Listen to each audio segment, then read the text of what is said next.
Prepare yourself, dancing. So last time on Dragon Ball Horror, we got Goku and Vegeta finally united after what seems to be years, because that's how long this animation has taken to come out, but probably not that long in the actual world of Dragon Ball Horror or Dragon Ball The Others. We have Goku and Vegeta finally uniting, talking about exactly what is going on with all these doppelgangers and what their power set is, what they do to our heroes, and unfortunately what happened to Bulma, and that is when they get a knock on the door. Remember, Broly, his others seem to be pretty chill with him. Kale, Bio Broly, and Dragon Ball Z Broly. So he doesn't seem to have any sort of issues. But let's see what happens next. Let's see where this story continues.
So right now, I'm loving the direction that this episode is going, because we have the Broly crew, all the Broly others. They're basically like the pit bull guarding the house.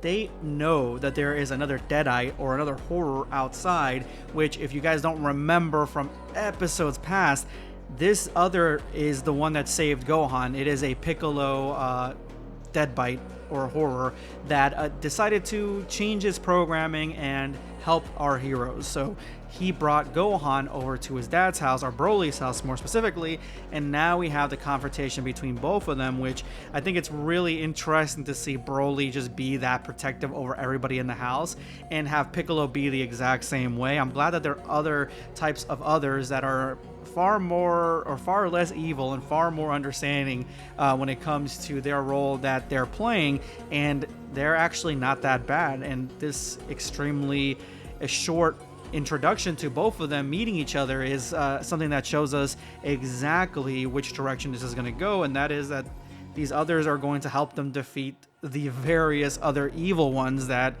I mean, there are so many at this point that they may be outgunned, but having DBZ Broly, Bio Broly, Kale, and now this Piccolo on the side of good, plus Goku, Gohan, and Vegeta, basically all you need.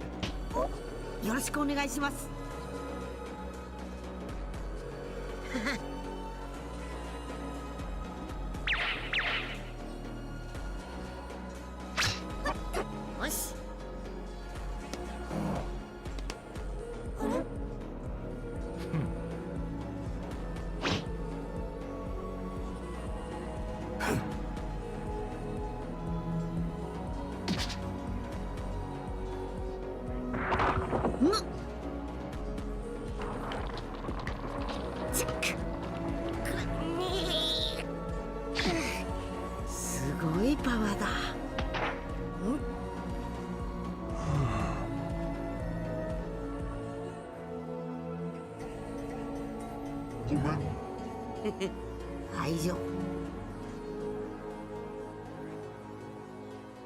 サンキュー。ほっ。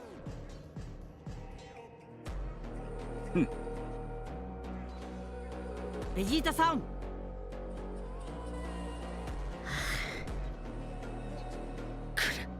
Kale's gotta be my favorite in all this. The fact that she acts like extremely animalistic, honestly, it fits her, and the fact that her teeth are still out, she still looks kind of like a demonic horror. Not as evil looking as she did a few episodes ago, obviously, but the whole Kale interaction and the fact that Gohan recognized her immediately from the Dragon Ball Z Tournament of Power, honestly, I like everything they're doing with Kale up to this point, and the fact that Dragon Ball Z Broly actually hurt Gohan's hand, and Gohan could possibly at this point be stronger than all of them is actually very, very interesting. But it does show like the level of strength that you need to have, that you have at your most ultimate, is not the same as what you have when you're just in your base casual, which is what Gohan is, where he is right now. And then you have Bio Broly, who, I mean, I wouldn't shake his hand either.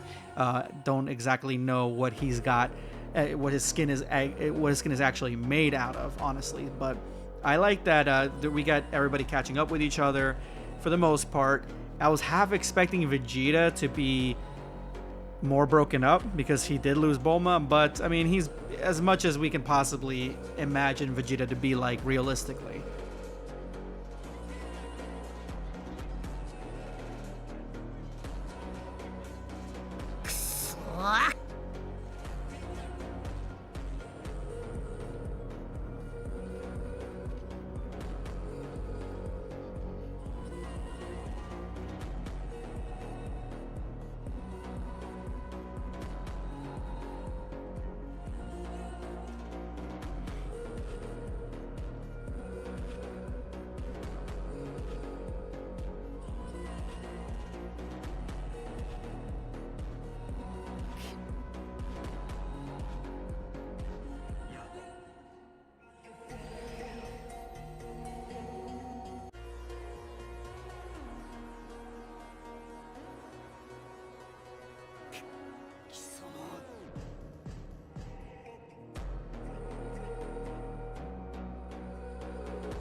So we finally got an explanation episode because we've been sorely needing it. Episode 15 we are on, and we're finally understanding what these creatures are and what the hell they want, where they come from, what happened to Piccolo, what happened to Bulma. Because if you're like me, you were a little bit lost when the Piccolo episode came out, when we see the Deadite attack Kami, but then not really understand what happens after that, and then he fuses with Piccolo, and then having Piccolo turn. I was a little bit confused on it. This explained it perfectly. So the Deadite fused the Kami first. The Deadite came out first for Piccolo, and then he took Kami over. Then Kami fused with Piccolo, and the Deadite was dormant. So Kami was gone, has been gone for a long time, basically, probably since the Garlic Jr. saga. And then we have him laying dormant. Once Kami fused with Piccolo during the Android saga, boom, we got this kind of like parasitic infestation of Piccolo, and that's why Piccolo turned, and that's probably why Piccolo is a good guy and not a bad guy. That's why he's turned and tried to protect Gohan for the most part, and that's great. But with Bulma, the Deadite definitely took over Bulma's body, absorbed her, and then she got burned, almost killed, and then we get Bulma in stasis, essentially. And that's the mission now, seems to be find that Bulma and maybe imprison her and wait and try to figure out how to reverse it, whatever the case may be. But these things, which is great lore, by the way, huge lore drop, insane ball knowledge, is these things come from the Dead Zone, which is something that we haven't seen since the Garlic Jr. saga, which is not even something that's canon. But again, I guess everything in this can or cannot be canon. But the Dead Zone is one of my favorite concepts in Dragon Ball Z. It's where Garlic Jr. is from. It's one of my favorite movies that came out from Dragon Ball Z. And having these things come from the Dead Zone, it makes too much sense, to the point that I am just kind of like shocked that I didn't think of it sooner, that I wasn't even like broaching the fact that that these things came from the Dead Zone. And so having one or two of these others face you from the Dead Zone, they take your powers, your ki, your memories, all that stuff. And if there's less than, like, let's say there's 1-on-1, then they will take you out very quickly. And that's what happened to Bulma. But if there are a lot of them, like say Goku's situation, where he was basically chased and attacked by like 7 of them, then it takes a lot longer, and that's why Goku is still here, and he was able to fight them off. And that's exactly what we're getting at, where these things are basically fighting for dominance. Now, they don't explain why they're doing this. It could just be that this is their nature, and this is a infestation of Universe 7 by these creatures. A really awesome horror story for Dragon Ball, and I would say that this is one of my favorite stories, and as you guys can see, really the main one that I'm interested in telling from everything Dragon Ball, because not just basically all that I'm talking about is the others for right now, until I find something else that interests me. But the others is one of my favorite stories of Dragon Ball, one of my favorite horror stories of all time, and I love the fact that we're getting all this lore and finally knowing where these things come from. Now I'm hoping they give us a realistic explanation as to why the Broly variants did not try to take his power. Maybe they have too much power on their own. I don't know, but we'll see if they explain that by the end of this episode.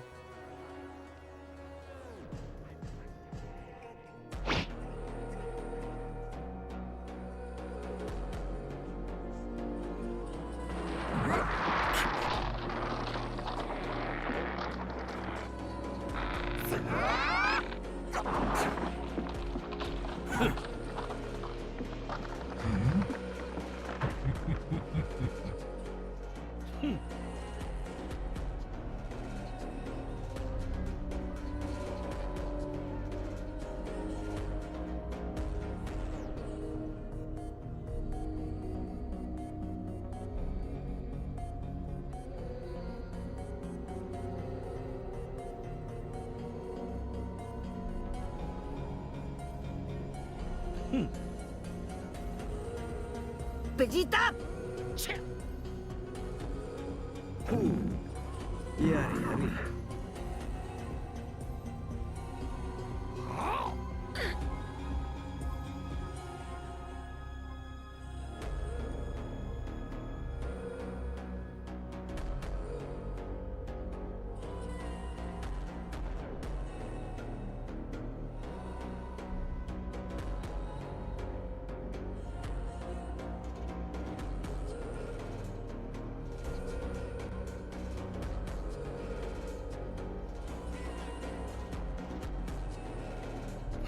그대로.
やろうぜ。